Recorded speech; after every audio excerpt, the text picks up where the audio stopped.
Actualmente vamos a desarrollar un tema muy interesante sobre el manejo fonoaudiológico del paciente que está críticamente enfermo.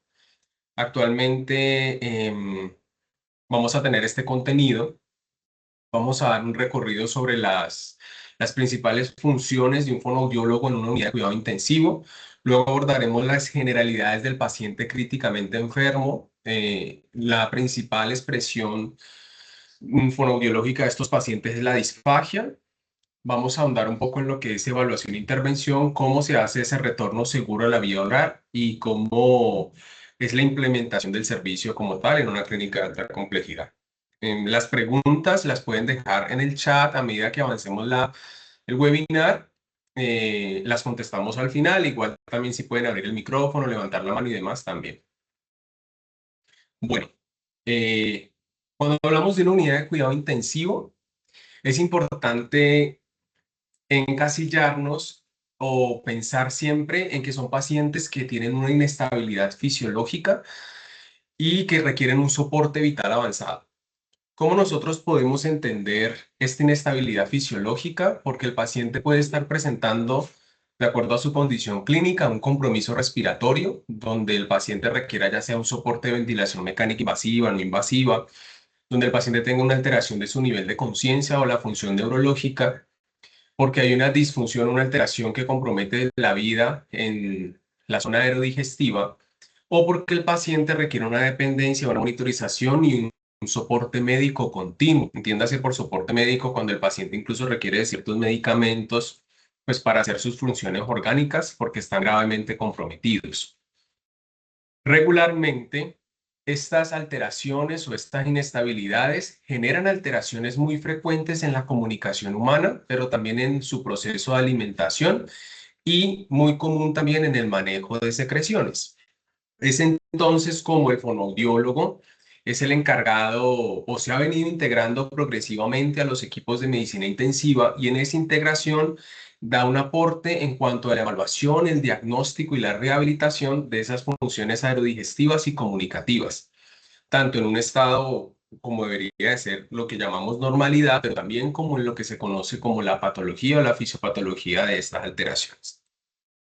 Entonces, como la fonoaudiología ha venido aportando un gran avance en torno a la seguridad de la vía aérea en deglución, en la prevención de esa aspiración, que es una de las principales consecuencias de la disfagia, que ahorita la vamos a ahondar un poco más, en la restauración de la comunicación, en el manejo de secreciones, y es importante porque estos aspectos ya que tienen que ver con manejo de secreciones y restauración de la comunicación van a tener una relación especialmente en los pacientes traqueostomizados que están ventilados, en la rehabilitación de la deglución y en el apoyo en el destete, desmonte o desmame, como dice alguna literatura, ventilatorio y finalmente en la decanulación del paciente si es lo que él requiere. ¿Cómo lo hacemos o cómo lo hacen? Pues se interviene activamente desde el paciente ventilado hasta el estado post-extubación en pacientes traqueostomizados, en enfermedades neurológicas, que es lo que compromete mayormente las funciones de comunicación y de alimentación, y en el manejo complejo de secreciones. ¿Cómo lo hacemos? Lo hacemos mediante una evaluación funcional de la vía aerodigestiva y en una intervención terapéutica. En esta intervención terapéutica a veces creemos que está dirigida únicamente al paciente, pero cuando hablamos de un paciente críticamente enfermo, esta educación no solo debe ser al paciente y su familia o cuidadores, sino también al equipo de trabajo, ¿sí? Y esa educación que se hace al equipo de trabajo nos posiciona entonces en un rol de liderazgo al interior de la unidad, porque pasamos a ocupar eh, el lugar de expertos en la alimentación humana y de la comunicación. Es importante que nos podamos articular de manera interdisciplinaria y coordinada para que podamos apoyar en las decisiones clínicas no solo de la vía oral, sino también de la decanulación y de la comunicación del paciente. Esta imagen me la envió casualmente un enfermero de la unidad de cuidado intensivo. Me pareció bastante interesante poderla traer al webinar del día de hoy. Concatena un poco más o menos lo que quiero darles a entender en esta introducción sobre el rol vital del fonoaudiólogo en la UCI. Nosotros vamos muchísimo más allá de si el paciente tolera o no la espesa, que es lo que normalmente se escucha en las unidades de cuidado intensivo. Tenemos o formamos un puesto esencial en la unidad porque mitigamos las secuelas que tenemos en las intervenciones propias de la unidad, como una traqueostomía, como una intubación prolongada. Y esta intervención no solo impacta en las restauraciones de unas funciones normales, como lo son el comer y el comunicar o el hablar, sino también en la humanización del cuidado crítico. Y esa humanización del cuidado crítico se logra muchísimo a través de la comunicación humana. Rehabilitamos la deglución, sí, porque facilitamos el retorno a esa vía oral como tal del paciente, pero facilitamos también una comunicación efectiva, implementando sistemas aumentativos y alternativos de comunicación. Apoyamos en el manejo de la traqueostomía y en lo que es la decanulación de la misma. Nos coordinamos muchísimo con el equipo de fisioterapia o terapia respiratoria. Y así es como nosotros impactamos en el paciente y en el sistema de salud, humanizando, pero también desde un abordaje psicosocial, porque eso permite reducir el estrés y el delirio, pero también permite que el paciente participe en la toma de decisiones médicas, que es lo que pues normalmente se ve afectado al paciente que está críticamente enfermo. Al final, todo esto se va a traducir en una eficiencia y una reducción de costos hospitalarios, porque cuando ingresamos a realizar una intervención temprana en la unidad y a reducir las complicaciones que lleva el que el paciente tenga un tubo desde la boca al pulmón, generalmente, pues eso va a ser un ahorro económico bastante importante. Entonces, facilitamos y nos articulamos con seguridad al paciente, pero también le damos autonomía y ayudamos en esa gestión hospitalaria. ¿Cómo es un paciente normalmente en cuidado intensivo? Es un paciente que está fisiológicamente inestable, es un paciente que requiere un soporte vital avanzado. Hemos tenido algunos pacientes incluso que tienen unas fracturas cervicales bastante altas y el paciente literal solo se puede quedar quieto, paciente que tiene disautonomías por precisamente estas lesiones raquimedulares o de trauma raquimedular y su corazón no le va a funcionar, entonces requiere de un soporte para que su corazón le funcione. Un paciente que tiene un riesgo inmediato de falla orgánica, ¿sí?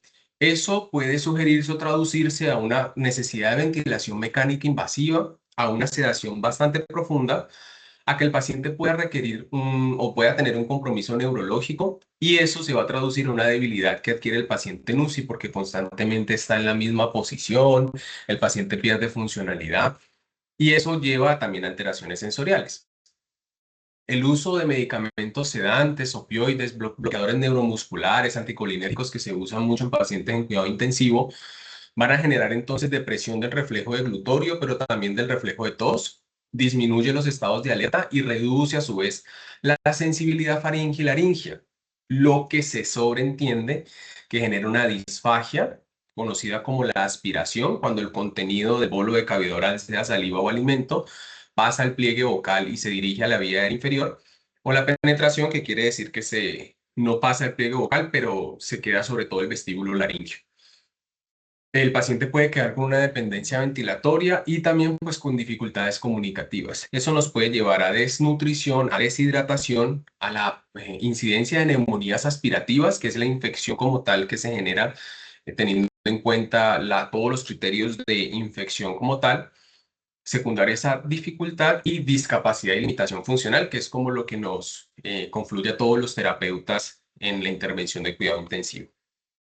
Aquí rápidamente, como para ahondar un poco en lo que es deglución y disfagia, sabemos que la deglución es una función neuromuscular compleja integrada, como la define Rosa Sampaio. Algunos autores la dividen en dos fases, otros en tres. En realidad, una forma muy útil de dividirla es en cinco fases: la fase anticipatoria, la preparatoria oral, faríngea y esofágica. Es muy difícil observarlas de forma clínica. En la prueba, en la videofluoroscopia, es muy sencillo ya observarlas. Tenemos una acción neurológica, unas eferencias, el sistema o el generador central de patrones de la deglución que se ubica en el tronco encefálico va a permitir que llegue una información, pero también le va a dar una orden a los núcleos motores del tronco, pues para que genere la respuesta y active ciertas válvulas de alimentación. Al activar esas válvulas de alimentación, pues el alimento puede progresar desde la boca al estómago, que es la función principal de la deglución. Pero esa progresión tiene que ser eficaz y segura, o sea, tiene que poder contener y preparar bien el alimento en boca, pero también no debe ingresar a la vía respiratoria, pues para que el paciente pues, pueda desarrollar sus actividades, que es lo que nosotros normalmente hacemos. La disfagia como tal es entonces la alteración entre la eficacia y la seguridad que puede alterar cualquiera de las fases de alimentación e impide o genera o puede generar desnutrición y deshidratación, que eso se puede traducir a aumento de la estancia hospitalaria y de los costos en salud. Y también el paciente que esté hospitalizado y tenga disfagia tiene mayor probabilidad de muerte que el que no la tiene. Entonces, eso nos pone como fonoaudiólogos en el entorno no solo de UCI, sino hospitalario bastante importante. Y cuando se compromete la seguridad, que es cuando el alimento tiene bastante riesgo de ingresar a las vías respiratorias, pues se genera la aspiración pulmonar o en el peor de los casos, que es o sea, que es como el paso final, el desenlace clínico final de la aspiración pulmonar, que es la neumonía, que es donde nos gustaría llegar con un paciente. Esto resume un poco lo que les quiero contextualizar. Una última revisión que se hizo el año pasado sobre los factores de disfagia o todo lo que influye en la disfagia en una unidad de cuidado intensivo altera no solo la percepción o la función laringea como tal, sino que también se genera un disturbio sensorial de los sistemas que influyen en la alimentación. Y en la percepción, hablando de percepción del alimento, hay incidencia de delirio, de alteración en la ingesta, etc. Y se genera una disfunción neuromuscular y por ende el paciente pues tiene una asincronía entre su respiración y su deglución. Y incluso muchos pacientes en unidad de cuidado intensivo presentan reflujo gastroesofágico posterior a los eventos de extubación y demás. ¿Cuáles son esos factores de riesgo que llevan a que la disfagia se vea más o menos, en más o menos cantidad en una unidad de cuidado intensivo? Si de entrada el diagnóstico de base médico de base es un daño neurológico, eso va a incrementar el riesgo de la aparición de disfagia. Si el paciente ingresó en una urgencia, o sea, en urgencia vital, generalmente es por también alteraciones neurológicas o porque falla inminente su vía aérea y hay que asegurarlo inmediatamente. Los días de la ventilación mecánica, generalmente la literatura nos dice que mayor a 48 horas ya el paciente se va a demorar en retomar su función normal de deglución posterior a las 48 horas intubado. Los días que esté en la unidad, aunque no esté ventilado, también interfieren porque disminuyen la capacidad funcional del paciente y la severidad de todos sus cuadros clínicos también van a influir en la aparición de la disfagia.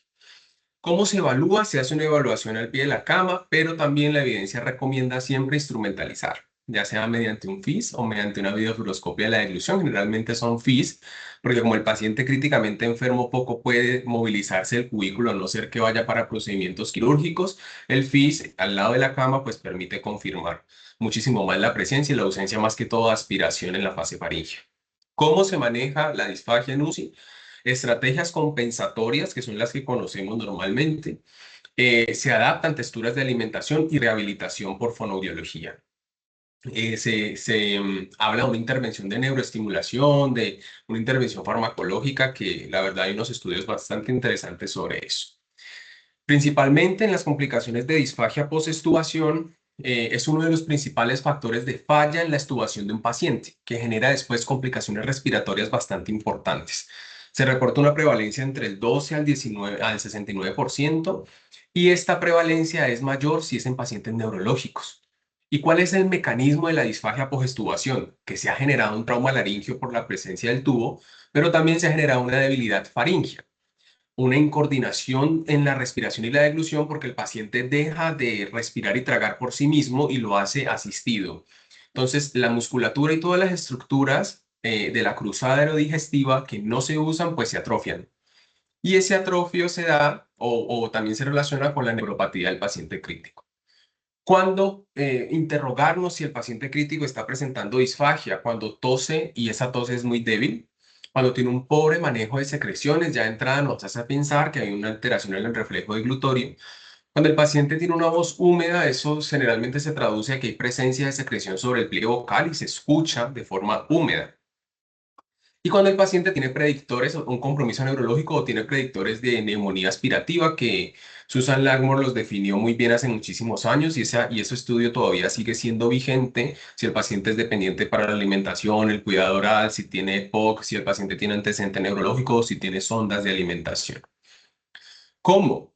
Pues la forma como lo evaluamos es una evaluación clínica al lado de la cama. Generalmente usamos el MEG, el GUS. Bueno, son unas pruebas estandarizadas que ya requieren como pues un entrenamiento más específico para otro espacio más específico y no la generalidad de UCI. Pero también se evalúa la función motora y es muy importante apuntarle a la instrumentalización del paciente. Siempre, siempre, porque los pacientes que están ventilados al perder sensibilidad faríngea y laringia, pues aumenta la probabilidad de que haga aspiraciones silentes. Entonces, como sabemos, la aspiración silente no la podemos ver clínicamente. A veces el paciente no se desatura, no te tose. El paciente se queda ahí tranquilito y resulta que ahí está teniendo aspiraciones o microaspiraciones y ya después nos damos cuenta. Es cuando hizo fiebres, incrementó leucocitos, cuando el paciente altera su mecánica ventilatoria y uno dice, ¿pero qué pasó? Pues resulta que estaba aspirando de forma silente.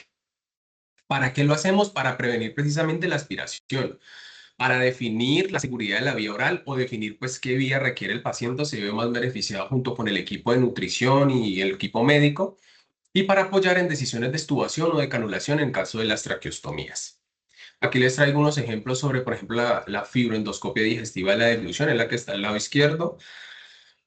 Consiste en ubicar como si se estuviera haciendo una fibronasolaringoscopia y se ubica la cámara sobre el vestíbulo laringio con cuidado de no ir a activar pues el reflejo de constricción faríngea y se observa solo la fase faríngea de alimentación. Y la cinevideodeglución, que es el gol estándar, que es uno de los goles estándar y la presencia de la videofluoroscopia permite evaluar todas las fases, incluso saber cómo está el vaciamiento gástrico y permite saber también cómo está la función esofágica, que es muy importante.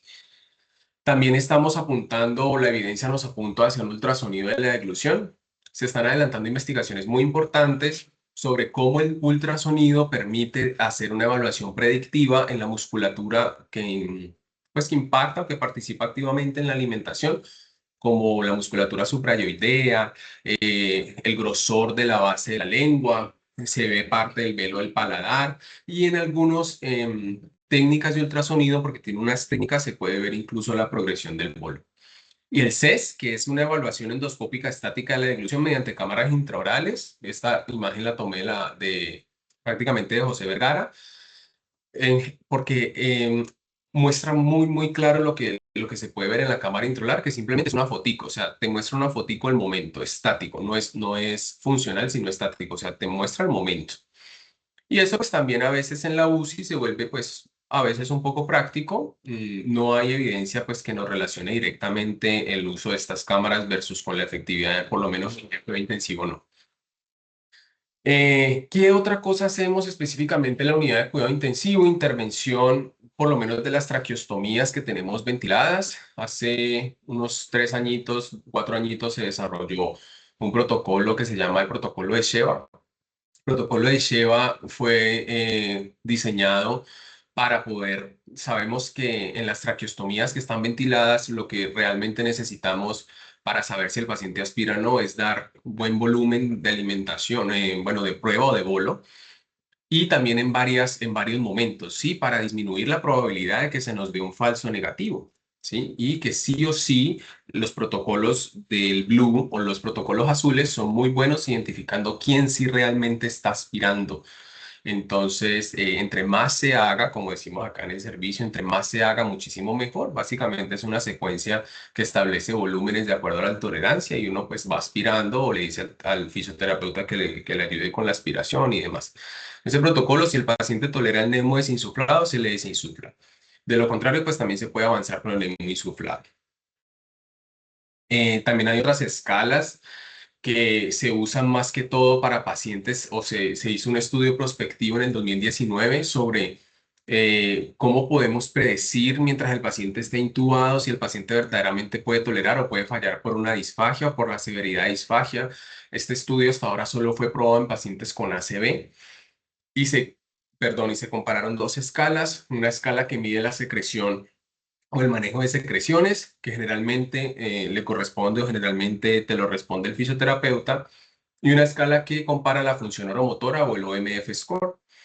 Por ejemplo, en la de secreciones se evalúan los siguientes ítems. La tos espontánea, se pone si está fuerte, moderada, débil, y eso te va punteando. Lo mismo en el reflejo de náusea, en cuanto en realidad el paciente tiene secreciones, si el paciente está requiriendo mucha succión, cada cuánto se está succionando, cómo es esa viscosidad de la secreción, cómo es la característica. Y la escala de la función oromotora evalúa lo que es el manejo de saliva, si el paciente lo está acumulando, si lo tiene en la faringe, si lo tiene en cavidad oral, si se le sale por el labio, cómo es esa deglución espontánea de saliva, si la puede hacer, si puede cerrar el labio. Esto básicamente es pares craneales, ¿sí? Evalúa básicamente pares craneales.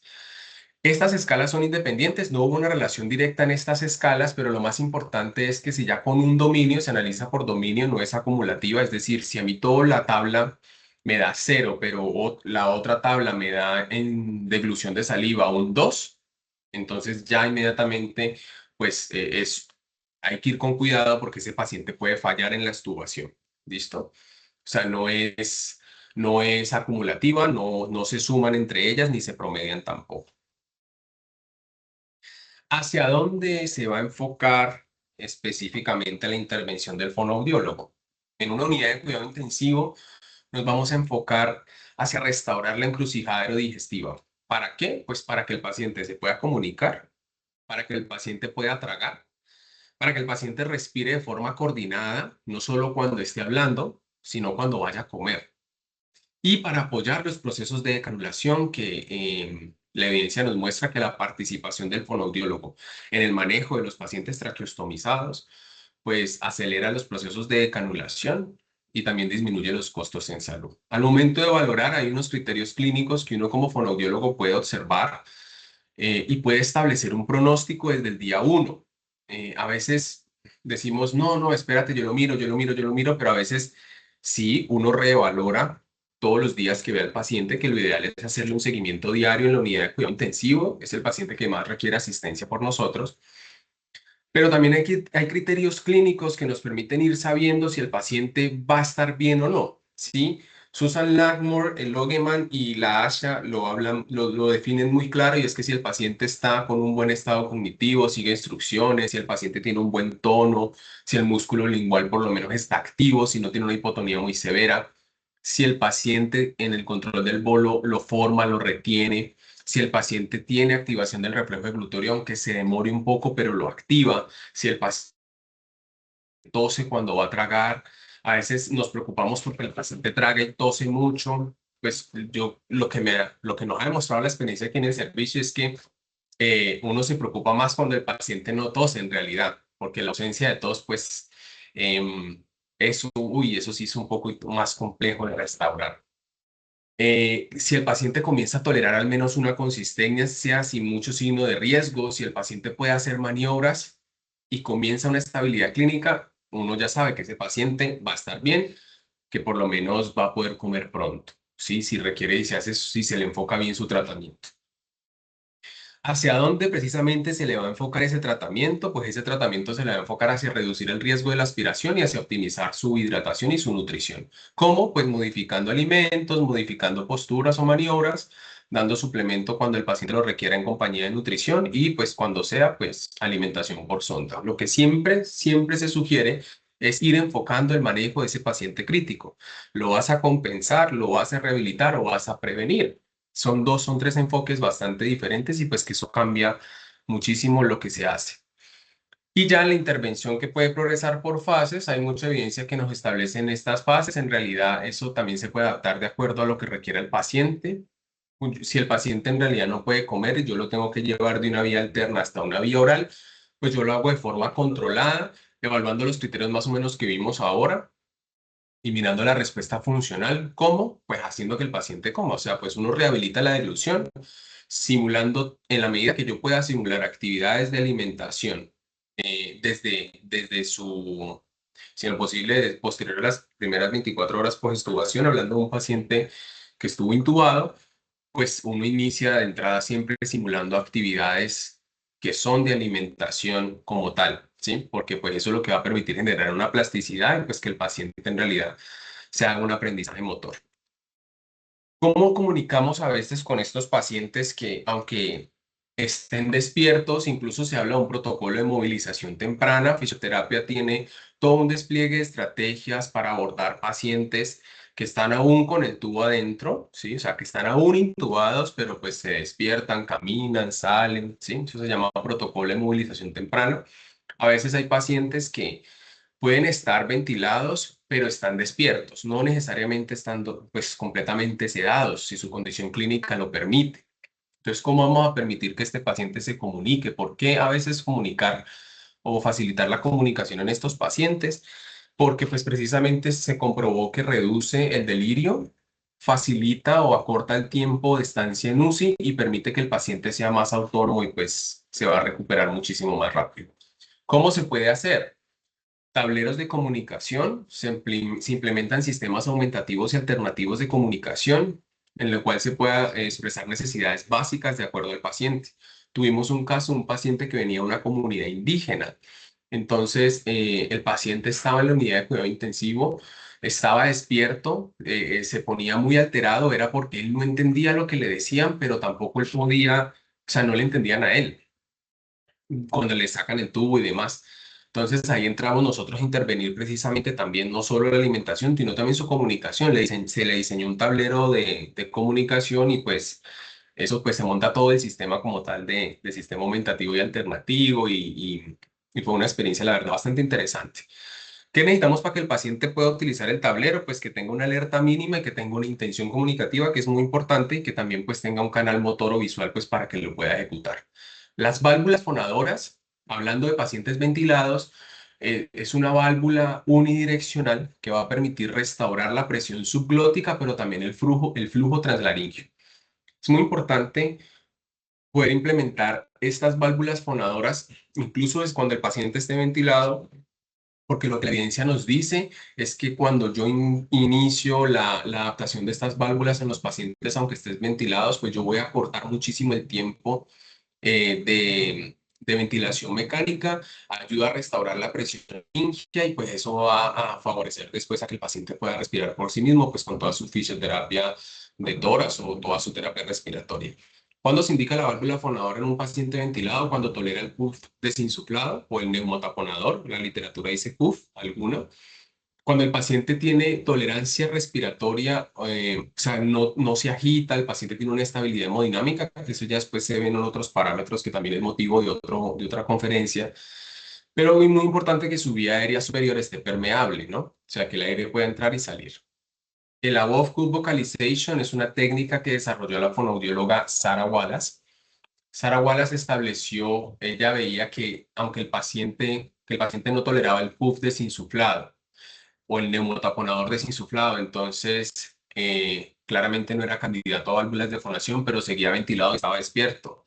Entonces, se desarrolla la técnica de vocalización por encima del neumotaponador y es lo que permite que el paciente, ahorita les muestro una imagen, que el paciente con la traqueostomía, pues usando el puerto de succión subglótica, necesitamos una traqueostomía con puerto de succión subglótica, se le puede inyectar gas medicinal o lo que conocemos como oxígeno y pues suba el aire por el pliegue vocal. ¿Y eso en qué permite? Primero, que el paciente se comunique, le salga voz. Y segundo, el que el paciente mejora la sensibilidad laringea, ayuda a que la tos refleja salga o se mejore y también facilita a que se genere un cierre del pliegue vocal de forma refleja, o sea, que se dé la aducción propia del reflejo deglutorio. Tenemos el flujo translaringio, que es cuando el paciente en realidad no tolera tampoco el CUF desinsuflado, perdón, tenemos el CUF desinsuflado y logra pasar el aire a través de la cánula y de la fenestra. El paciente hagan de cuenta como si estuviera haciendo una ventilación, estuviera haciendo una fuga y ahí se produce la voz. Es importante para hacer todos estos abordajes en comunicación, pues hacerlo de forma articulada con el equipo de fisioterapia y de terapia respiratoria, porque son ellos los que van a tener el manejo y los que van a saber, y también con el médico, claramente, eso se define con el médico antes, para saber en qué parámetros se va a ubicar el ventilador. Generalmente se hace en un modo espontáneo, ¿sí? Y eso va a permitir que el aire suba y la ventilación mecánica ascienda por la laringe y produzca la voz. Normalmente se usa el flujo translaríngeo para preparar al paciente para la válvula fonadora cuando puede desinsuflarse y luego para la oclusión y la decanulación. Y en algunos casos en el paciente UCI se usa una laringe electrónica y es lo que se usa en el paciente laringectomizado total, que lo vemos muy común en el manejo oncológico de cabeza y cuello, y va a generar con el laringófono unas vibraciones, ya sea que la ponga en cuello debajo del mentón, y es una alternativa bastante eficaz para reducir también la frustración en los pacientes que no te toleraron ninguna de las otras tres, y pues eso también le va a permitir al paciente ser un poco independiente. Aquí vemos una imagen de la válvula fonadora en el paciente ventilado. Lo que va a permitir es que el paciente le siga ingresando el aire por el circuito del ventilador, pero pues a medida de yo desinsuflar el ventilador y fenestrar al paciente, pues el aire se puede redireccionar hacia el pliegue vocal.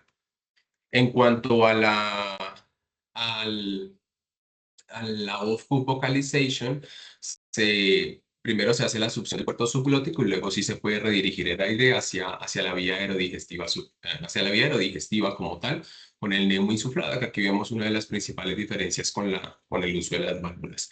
Y el flujo translaríngeo que va a permitir entonces también que el paciente pueda hacer ese proceso de ascenso con la ventilación que tenga el paciente en ese momento. En algunos casos, a veces eh, alguna literatura reporta que se le facilita al paciente en esta técnica del flujo translaríngeo, inyectándole un poquito también por el puerto de succión subglótico como para mejorar la frecuencia de glutor y la activación de esa musculatura que está por encima de la cánula de traqueostomía como tal. Esto es como una comparación. El mejor escenario para el above cup vocalization es cuando el paciente sea muy dependiente del ventilador y con alto riesgo de aspirarse. La válvula fonadora es cuando el paciente puede tolerar el neumotaponador desinsuflado y tiene una vía aérea muy permeable. Y el flujo translaríngeo es un paso inicial para poder evaluar esa fonación fisiológica y si el paciente nos va a tolerar o no la válvula. ¿Cuáles son las principales contraindicaciones de usar estas técnicas, por así decirlo? Me parece más que importante saber cómo usarlas, me parece más importante aún saber cuándo no. No se recomienda hacer el above cup vocalization en una traqueostomía menor a 72 horas, pues porque a veces el estómago está todavía sangrando, el paciente todavía está muy inflamado. Cuando se sospecha alteraciones estructurales de la vía aérea, porque eso inmediatamente puede ahogar al paciente y puede generarle un compromiso médico mayor. Cuando haya una infección activa del estómago, cuando el paciente esté sangrando mucho, tampoco se recomienda. Cuando la cánula esté mal posicionada o cuando no haya obstrucción de vía aérea, un granuloma, que el paciente tenga una parálisis, que el paciente, bueno, suspender si se aparece enfisema subcutáneo, cuando vemos que el paciente como que se comienza como a hinchar o uno creería que está hematizado, pero en realidad es un enfisema, es porque generalmente puede haber una fuga y pues hay que abordar con cirugía general o con el intensivista nuevamente qué está pasando con ese traqueostoma. Cuando hay mucho dolor o malestar, una fuga importante o fatiga motor o respiratorio, inmediatamente se debe de suspender, o sea, no se avanza, el paciente no sería más candidato para eso. Eh, en el flujo translaríngeo, algo muy similar, cuando tenemos una sospecha de una obstrucción de la vía aérea superior o cuando el paciente no tolera desinsuflar el neumotaponador, cuando el paciente no tiene un buen manejo de secreciones, se nos iría a broncoaspirar de una forma masiva y pues sabemos que si aparte esa saliva tenía cierto microorganismo, pues el paciente, ya sea porque no tenía la cavidad oral bien limpia o porque siempre vamos a tener alguna colonización en boca, ¿sí? Es lo normal.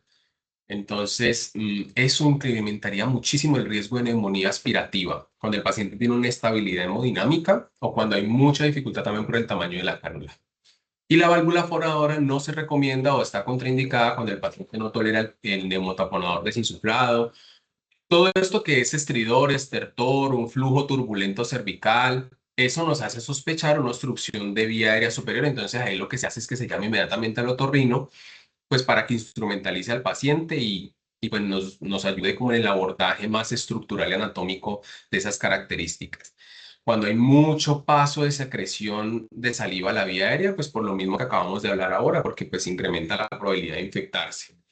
Cuando cuando el riesgo de daño importante o esa vía aérea no está muy permeable, tampoco se recomienda implementar estas válvulas fonadoras. Bien, Hasta ahí vamos con el abordaje clínico. Me gustaría ya como para ir cerrando un poco la presentación y pues si tienen preguntas poder conversar un rato sobre el tema. Es importante saber que hay un impacto organizacional y financiero en la gestión de fonoaudiología intrahospitalaria y más allá intrahospitalaria en una unidad de cuidado intensivo. Nosotros como fonoaudiólogos estamos llamados a tener nuestra propia ruta y esa ruta debe garantizar una evaluación temprana de todas las funciones aerodigestivas y comunicativas del paciente que está en la unidad. A veces nos ven llegar al fono y dicen, ah, sí, el que nos dice si va a comer, si no va a comer, o ay, ¿será que me tolerará estos medicamentos? Ta, ta, ta. Pero nosotros, como vimos al inicio de la presentación, sabemos que nosotros vamos más allá de la alimentación, ¿sí? Porque nosotros miramos todo lo que tiene que ver con comunicación, eso incluye habla, voz, el área de motricidad orofacial. Y tenemos que garantizar en esa ruta la recuperación funcional del paciente y los tiempos de hospitalización, que eso va a tener un impacto en la organización donde sea que estemos bastante importante. ¿A quiénes específicamente tenemos que evaluar muchísimo? Tenemos que estar muy pendientes en la UCI de pacientes que tuvieron o tienen una ventilación mayor a 48 horas, pacientes que se les hizo una traqueostomía o que tienen una traqueostomía actual, pacientes que estubaron y que están en estado neurológico o que requieren determinar si el paciente puede o no tolerar una extubación, también poderlo abordar en compañía del intensivista y del equipo de terapias. Si el paciente se le está sospechando una disfagia o que está aspirando, también ese paciente debemos detenerle su ruta y cuando el paciente tiene una dificultad para comunicarse en ventilación mecánica o una dificultad para comunicarse aunque no esté en ventilación mecánica también. ¿Listo? En los tiempos de evaluación es muy importante porque verdaderamente lo que genera costos o lo que se traduce a costos es el tiempo. El tiempo tiene una relación financiera, solo que nosotros como lo mecanizamos tanto en la actividad asistencial a veces perdemos esa noción. Pero resulta que el evento clínico, por ejemplo, una traqueostomía que yo pueda evaluar en menos de 24 horas, es mucho el impacto o es mucho el manejo que yo le voy a hacer, pues para que el paciente o no se le prolongue su estancia o el paciente se pueda recuperar mucho más fácil y eso se traduce a costos. Algo muy importante también es que, por ejemplo, en una extubación, la evaluación debe ser entre las primeras 24 a 48 horas máximo. En una ventilación mecánica prolongada, el paciente hay que irlo captando de forma temprana, porque ya sabemos que sí o sí nos va a necesitar. Y ante la sospecha de aspiración debemos de evaluar de manera inmediata, porque la aspiración es lo único que compromete la verdadera vida del paciente, pues porque lo puede llevar a una neumonía y una ventilación nuevamente a ventilarse y pues también a morir. Hay unos indicadores de gestión que nos permiten saber en la implementación del servicio de fonoaudiología en una unidad de cuidado intensivo si verdaderamente estamos funcionando o no estamos funcionando. Como quien dice, apague y vámonos, o ve, esto que están haciendo los fonos es como interesante. Nosotros podemos saber cómo es esa tasa de la disfagia postestubación. Nosotros podemos saber o podemos impactar en cómo se recupera esa vía oral. Podemos saber cuántos eventos aspirativos generaron los pacientes en la unidad de cuidado intensivo. ¿Cuánto nos estamos demorando en ver a los pacientes? O sea, el tiempo, eso nos mide si nosotros estamos siendo eficientes o no. Perdón, si estamos siendo oportunos. Cuando hablamos de tiempo, hablamos de oportunidad. Y muy importante aún, el promedio de días de recuperación de esa vía oral, o sea, cuánto nos estamos demorando en recuperarle realmente a un paciente la vía oral. Sí, por eso es importante los seguimientos constantes o las terapias constantes, aunque el paciente esté en UCI, porque eso se traduce, como digo, a costos. Y también hay unos indicadores de carácter operativo que hablamos de decanulaciones exitosas. ¿Cuántos pacientes con traqueostomía toleraron la decanulación y se fueron para su casa sin ostomía de forma segura? ¿Cuántos pacientes pudieron usar válvula fonadora y cuánto fue ese tiempo de canulación usando la válvula fonadora? ¿Fue más, fue menos? ¿Qué fue lo que pasó? De esos pacientes ventilados, ¿cuántos se pudieron comunicar de forma correcta? Entonces, tenemos unos impactos, unos indicadores clínicos y operativos que nos van a permitir saber si estamos engranados o en engranaje con el equipo interdisciplinario, con el médico, con el fisioterapeuta, con el nutricionista, con el enfermero, que es muy importante. Y eso nos ancla administrativamente porque tenemos unos impactos en los costos hospitalarios. Entonces, menos días de ventilación mecánica, pues son menos días en costos en UCI. Menos incidencia de neumonía aspirativa, pues es menos uso de antibiótico, o sea, menos plata. Menos reintubaciones, menos eventos adversos, mayor probabilidad de vivir. Entonces, Menos estancia hospitalaria se traduce a más liberación de camas, entonces favorecemos el giro cama de la unidad, entonces podría decir, bueno, de estos días de estancias, fonoaudiología evitó tantos días de estancia en la clínica en la que se encuentre uno, ¿sí?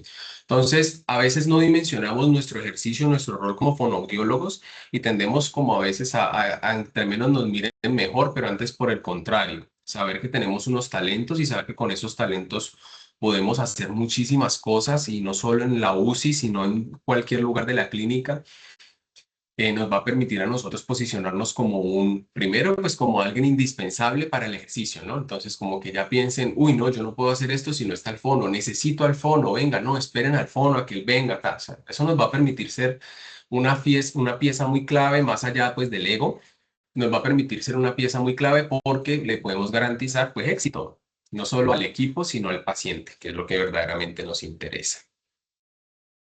Bueno, muchísimas gracias. Hasta aquí la presentación. No sé si hayan dudas. Angie, te doy la palabra.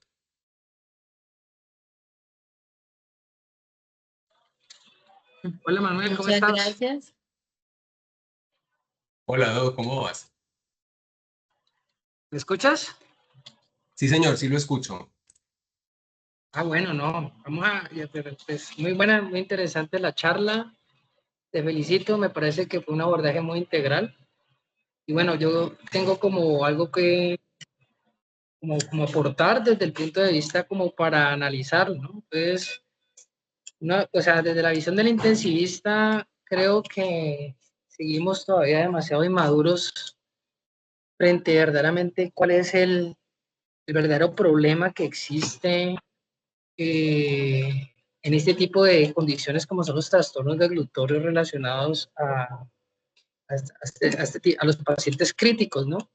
Realmente hay una idea falsa que no sé si estás de acuerdo, que es el concepto de fonoaudiología igual a rehabilitación de glutoria, como un concepto logístico y más hacia un problema real que es el análisis fisiológico, eh, o sea, igualmente logístico y de costos, ¿no? Que es lo que estás hablando en este momento y que de pronto nosotros, por ser demasiado clínicos, pues no tenemos en cuenta el concepto de costo efectividad y costo economía, o sea, en ese sentido de que este tipo de intervenciones, ¿qué le pueden aportar a una unidad de cuidados intensivos en el ahorro, en ser una unidad eficiente en el concepto de recursos, ¿no?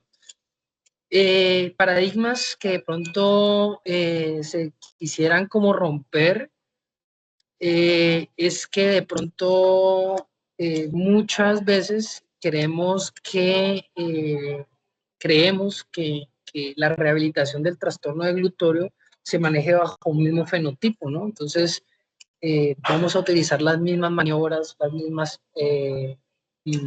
técnicas, y pues yo creo que eso es algo que es importante diferenciar, ¿sí? Entonces, hay muchas causas, muchas condiciones, dependiendo de la fase en que uno esté el paciente, pues me imagino que eh, debe considerarse ciertas técnicas de intervención. Eso lo sabes más tú.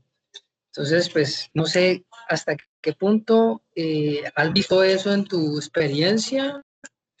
Ve anotándolo porque pues la idea es que antes de que me pierda las ideas, ¿no? Entonces, dos, otro de los paradigmas es algo que escuché aquí de una compañera, una bióloga que está a mi lado, que es el concepto de analizar y comparar intervenciones como las pruebas de tamización, el FES y la videofluoroscopia. Hay veces este tipo de estudios, cuando uno los ve a la hora como de intervención, los mezclan, ¿no? Y eso genera sesgos, ¿no? Entonces, eso es importante como mm, mirar, y yo creo que el enfoque a un pensamiento crítico y de investigaciones a eso, ¿no? A creer que es necesario hacer ese tipo de diferenciación. Ahora, hay algo que me dice mi compañera que quiero que me lo respondas, es acerca del FES, ¿no? pues la literatura pues habla de que ese tipo de intervenciones en otros tipos de países, o en la mayoría del mundo, menos en Colombia, son intervenciones realizadas no por fonoaudiología como tal, sino por una especialidad que de pronto no usa como el recurso de una forma óptima y como adecuada. No sé, me gustaría ver cuál es tu opinión frente a eso. Desenlaces duros, en cuanto a los estudios, pues no sé qué opinas acerca si siguen habiendo desenlaces con un impacto bajo como en esa evidencia. Y eso pues no sé si amerite que hagamos lo que habíamos hablado en alguna vez, que son vías de investigación y unificar métodos para que tengamos menos sesgo a la hora de un debate. Y lo otro es las pruebas estandarizadas versus las individuales, ¿sí? Ahora, frente a los conceptos de protocolo, no sé cómo está la institución frente a la intervención, si se hace a las 48 horas, como muchos de los indicadores se da, o pues yo como lo que veo, pues cuando trabajaba ahí, pues cuando estaba ahí en cuidados intensivos, era que ustedes intervenían desde el primer momento, que yo creo que esa es la mejor intervención, sobre todo en el contexto de tiempos. Entonces, en este punto, es claro que uno ve dos tipos de fotos, ¿no? La primera foto, que es cuando uno coge al paciente en tiempo temprano, a una foto donde se coge en un tiempo tardío. Y a eso me refiero, es a lo que se puede intervenir, lo que se puede recuperar, lo que se puede ahorrar y lo que ya no se puede, o lo que ya después cuesta compensar. Y en el sentido de romper paradigmas, puede ser el concepto de ver la disfagia como un asunto de seguridad de glutoria y más verlo como procesos de calidad, como marcador de calidad en algo que pasa en UCI, que no solamente es en la parte de glutoria, sino en general, en la parte neurológica, que es el síndrome de debilidad adquirida en cuidados intensivos. O sea, el hecho de que yo ya tenga un trastorno de glutorio que podría decirnos a nosotros, los intensivistas, es que estamos haciendo algo mal, de pronto en la sedación, en algo, porque la debilidad adquirida en UCI es algo que es prevenible y posiblemente iatrogénico desde el punto de vista del cuidado intensivo. Lo otro son los indicadores que quisiera saber de pronto acerca de estos indicadores un poco más, acerca de, por ejemplo, el análisis de costos, que me interesa muchísimo esa parte, frente a cómo han impactado, cómo han impactado pues, el grupo de fonoaudiología en la Clínica Colombia, respecto, por ejemplo, a la tamización del paciente extubado, cuánto de pronto se ha ahorrado a la hora hágale. No, hágale. Segundo, de pronto el costo que se genera el intervenir frente al costo que se genera tempranamente, frente al costo que se genera de intervenir tardíamente a la hora de adquirir una neumonía aspirativa prevenible o evitable, ¿sí? Tercero, el costo de día UCI evitado por simplemente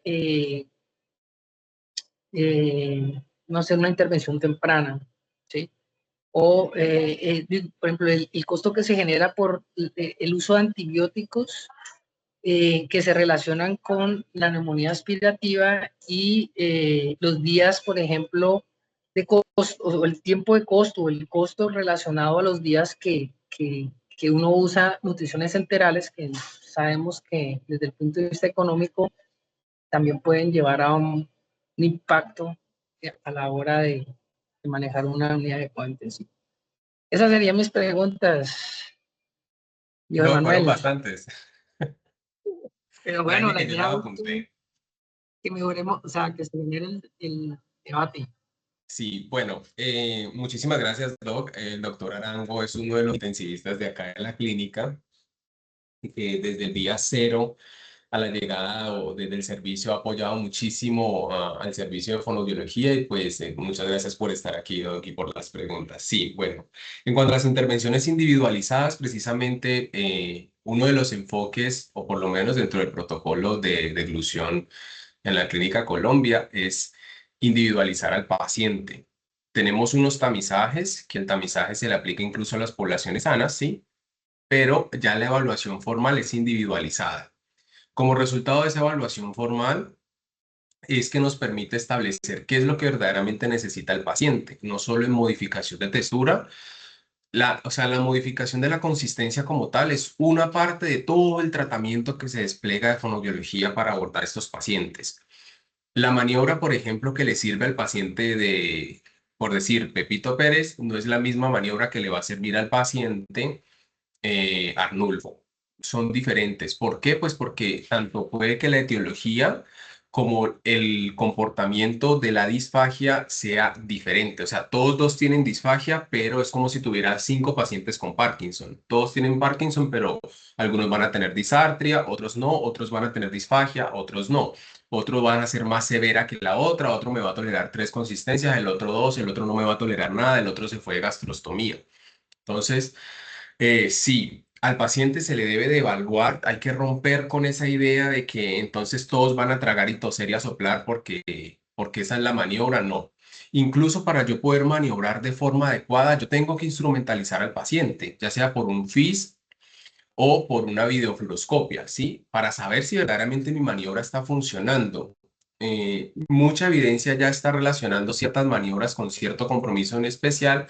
Por ejemplo, si el paciente te hace mucha voz húmeda, entonces dale supraglótica, si el paciente entonces dale deglución con esfuerzos y tal. O sea, ya la evidencia está comenzando a asociar cuándo hacer cada una, pero la mejor forma de prescribirlas es en una instrumentalización de esa vía aerodigestiva. Eso por un lado. Por otro lado, la intervención instrumental. A ver, el FES en realidad fue creado por un fonoaudiólogo, por una fonoaudióloga estadounidense. Ella es Susan Langmore. Langmore identificó que uno podía usar el fibro y en realidad en Estados Unidos quienes hacen el FIS son los fonoaudiólogos. Lo que pasa es que eso depende normatividad en realidad es un tema de normatividad porque por lo menos en Colombia los que están autorizados a hacer procedimientos invasivos y pues como una fibro incluye un procedimiento invasivo, pues como tal el manejo del dispositivo lo hace el otorrino, entonces uno hace la FES pues junto con el otorrino generalmente. O pues ciertos otorrinos que tienen a su equipo ya entrenado, pues entrenan ellos mismos a su fonoaudiólogo y pues en el manejo más que todo del FES y, y pues el fonoaudiólogo pues lo hace y después el otorrino valida. Bueno, lo más importante es que el FES fue en realidad desarrollado por fonoaudiólogos. Susan Langmore estableció y ya tiene toda la literatura, los protocolos, los entrenamientos, incluso para poder hacer este FES. Y se sabe que es como que las escalas que yo utilizo para valorar al paciente clínicamente, o sea, las que yo le doy al ladito de la cama, no son las mismas escalas que yo uso para estas pruebas instrumentales. Normalmente las que se usan en estas pruebas instrumentales siempre es la escala PAS, que es una escala de penetración y aspiración, porque yo estoy viendo el vestíbulo laríngeo y sé si el paciente está penetrando o aspirando. Y actualmente se usa la escala 2 también que mide la severidad en videofluoroscopia, pero hace poquito se desarrolló una escala que se llama la escala Digest. Y la escala Digest permite hacer un puntaje de severidad no solo en la eficacia, sino también en la seguridad de alimentación y permite hacer unas predicciones un poco interesantes, pero pues esos son unos entrenamientos específicos que se hacen más que todo desde la escuela americana, hablando de la escuela americana como tal. En cuanto a los desenlaces duros que tiene la evidencia aquí en cuanto a la unificación de métodos, la clínica cuenta con su protocolo y con varios instructivos de manejo del paciente de la disfagia y actualmente pues estamos trabajando en el desarrollo de unos más específicos porque hemos visto, como lo dijo el doctor Arango, que el protocolo lo que te permite es una guía clínica. Yo me apoyo claramente con la evidencia, que la evidencia dice que uno interviene realmente un paciente después de las 24 horas, pero que la evidencia actualizada muestra, y que el doctor Arango lo dijo muy bien, que lo hacemos mucho acá en la unidad, es a veces entrar antes de que el paciente le sacan el tubo o incluso desde que inmediatamente lo estuban, no tanto para darle comida, a veces es para saber si el paciente está controlando bien su saliva, cómo está esa laringe, cómo está el manejo de secreciones, o sea, cómo está toda, toda esa biomecánica de glutoria y podernos nosotros anticipar al manejo del paciente. Eso por un lado. Por otro lado, el romper esos paradigmas en cuanto al proceso de calidad como tal, claramente no nos podemos desligar de ese proceso y creo que eso se relaciona, doctor, con la siguiente pregunta que se ancla con los indicadores de gestión, si eso se puede hacer. Hay una información pues que claramente no se puede revelar aquí, pero así es como pues uno sustenta un equipo robusto de intervención y así es como uno puede decir, o sea, uno no se para donde un gerente y le dice, ay, necesito un fonoaudiólogo. No, uno se para con datos y esos datos incluyen lo financiero, ¿sí? Para yo poder saber, que creo que lo estuvimos conversando hace poco, para yo poder saber cuánto es ese costo real, pues yo primero tengo que tener un histórico previo, ¿sí? Tengo que poder comparar con algo, ¿no? Pues para yo poder decir, disminuimos tantos días en la UCI, disminuimos tanto impacto, sabemos cuánto cuesta una nutrición, sabemos cuánto cuesta no solo la nutrición, sino el uso de la sonda, perdón, se sabe cuánto cuesta la bomba de infusión, pero no solo es el costo del insumo, es el costo del personal que opera el insumo también. Entonces, eso también se va a traducir a un costo y todo eso se puede calcular. Y a la final eso se suma y pues, se hace un informe bien interesante a nivel financiero y yo pues con eso puedo establecer unas metas bastante importantes. Y eso que ahí solo estoy hablando del área de fonoaudiología y se podría hablar incluso pues de otras áreas como lo son pues ya servicios mucho más grandes como la unidad como tal. ¿Qué es lo que nos dice la evidencia? Que sí sale mucho más barato invertir en un fonoaudiólogo que pues gastar en las complicaciones derivadas de la no intervención del fonoaudiólogo. Entonces, inviertan en un buen fonoaudiólogo, en un fonoaudiólogo juicioso, entrenado, para que no le incrementen los costos ni los gastos, que el paciente de verdad se pueda mostrar. Cuando uno muestra un indicador, nos estamos demorando 5 días en recuperar una vía oral, inmediatamente el financiero lo traduce a costos. Financiero inmediatamente te dice, ok, wow, 5 días en promedio quiere decir que yo me estoy ahorrando tanto dinero usando, o sea, invirtiendo en este profesional, pues para que me mitigue ese costo que lo vemos como un gasto, pero pues en realidad después uno lo calcula con un retorno, que es el retorno de la inversión, ¿no? Eso también es otro indicador financiero. Entonces eso te va a permitir saber cuánto de eso que tú estás invirtiendo estás ganando, cuánto invierto, cuánto gano. Espero que claramente pues haberle dado cobertura a sus preguntas. No sé si alguien más tenga otra pregunta por ahí en el tinterillo.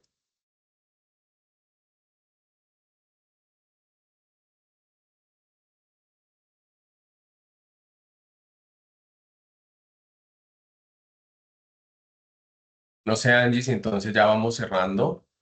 Muchísimas gracias a las personas que asistieron.